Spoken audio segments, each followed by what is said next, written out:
இந்த போராட்டத்தை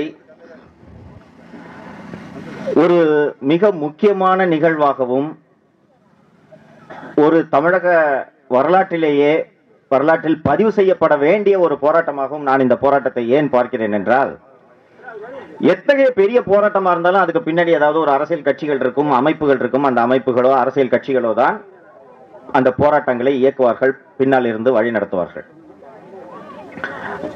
ஆனால் நான் இங்க இந்த பரந்தூர் பகுதிக்கு வந்து பார்வையிட்டு ஒரு நண்பர்கள் திரு சுப்பிரமணியம் மற்றும் திரு கதிர் ஆகியோரிடெல்லாம் பேசி உரையாடி இந்த பகுதிகளெல்லாம் சுற்றி பார்த்த போதுதான் எனக்கு தெரிய வந்தது, இது எந்த அரசியல் கட்சிகளோ அமைப்புகளோ தூண்டிவிட்ட போராட்டம் அல்ல.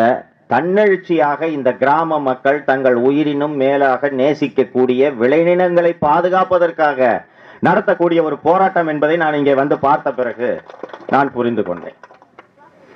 நான் சென்னையில் இருந்த போது உள்ளபடியே நான் சொல்றேன், எனக்கு வந்து இந்த இஷ்யூ பெருசா ஒன்றும் புரியல. ஏர்போர்ட் வந்துச்சுன்னா அப்புறம் ஜனங்க யாராவது எதுக்கு தான் செய்வாங்க, இப்படித்தான் நான் இதை புரிந்து கொண்டிருந்தேன்.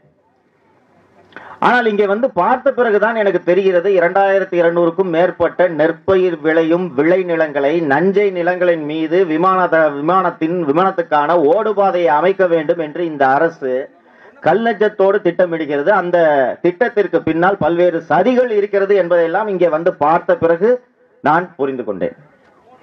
இங்க வந்தப்போ நான் பேசிக் கொண்டிருந்த பொழுது, கடந்த முறை நான் வந்த பொழுது ரொம்ப எளிதாக இங்க ஒருத்தர் சொன்னார், சார் இது ஏர்போர்ட் இல்ல sir, real estate project sir அப்படின்னு சொல்லிட்டு சொன்னார்.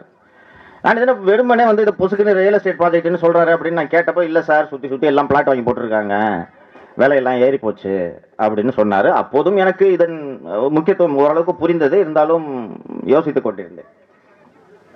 ஒரு மாதத்திற்கு முன்பு நான் டெல்லி செல்ல வேண்டியிருந்தது.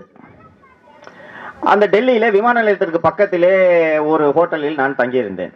நான் தங்கியிருந்த ஹோட்டலுக்கு எதிராக அமைந்திருக்கக்கூடியதுதான் ஏரோ சிட்டி என்ற நகரம். டெல்லி விமான நிலையத்தின் பக்கத்திலே ஏரோ சிட்டி என்ற நகரம். அது கிட்டத்தட்ட நீங்க சொல்ற இந்த 13 கிராமத்துக்கு விட பெருசா இருக்கக்கூடியது அந்த ஏரோ சிட்டி. சரி, நான் அந்த ஏரோ சிட்டி எப்படிதான் இருக்குன்ட்டு போய் பார்க்கலாம் என்று பார்த்தால், ஒரு 1500 ரூபாய் இல்லைன்னா நீங்க அங்க ஒரு காலையில ஒரு டிஃபன் சாப்பிட முடியாது. அதுதான் அங்கே விலை. இப்போது நாம் இங்கே சென்னை நகரிலே பார்க்கக்கூடிய பிரபல மால்கள்லாம் இருக்குங்களா, ஷாப்பிங் காம்ப்ளெக்ஸ் மால்ஸ்லாம் இருக்குல்ல, இது போல நூற்றுக்கணக்கான மால்கள் அங்கே கட்டப்பட்டுள்ளன.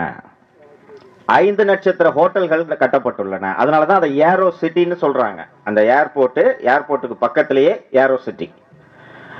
வெறும் உலகத்தோட அத்தனை பிராண்ட்ஸும் அங்க இருக்கு. அது ரொம்ப அழகா ஒரு மால் கட்டியிருந்தாங்க. 2 பெரிய மால் இருக்கும் இந்த பக்கம், அதே மாதிரி இந்த பக்கம் 2 பெரிய மால் இருக்கும். அதுல பேஸ்மெண்ட்ல நீங்க இறங்குனீங்கன்னா 4 மாலுக்கும் போயிட்டு வரலாம், அந்த அளவுக்கு பிரம்மாண்டமா கட்டியிருந்தாங்க. அந்த பக்கம் சுத்தி பாத்தீங்கன்னா உலகின் மிக பிரபலமான நட்சத்திர ஹோட்டல்கள் அத்தனையும் அங்கே இருக்கின்றன. மேரிட் கிரிட் எல்லா ஹோட்டல்ஸும் இருக்கு. சோ இப்போது ஏன் பரந்தூர் உள்ளிட்ட உங்களது கிராமங்களை இவர்கள் குறிவைக்கிறார்கள் என்றால், அந்த ஏரோ சிட்டி கட்டுறதுக்கு ஏற்கனவே பக்கத்தில் இருந்த லேண்ட பூரா இவங்க வாங்கி போட்டுட்டு அங்கே 5 நட்சத்திர ஹோட்டல்களை கட்டலாம், உங்களை விரட்டி விட்டு உங்களது விளைநிலங்களில் விமான நிலையம் அமைக்கலாம் என்பதுதான் இவர்களது உண்மையான திட்டம்.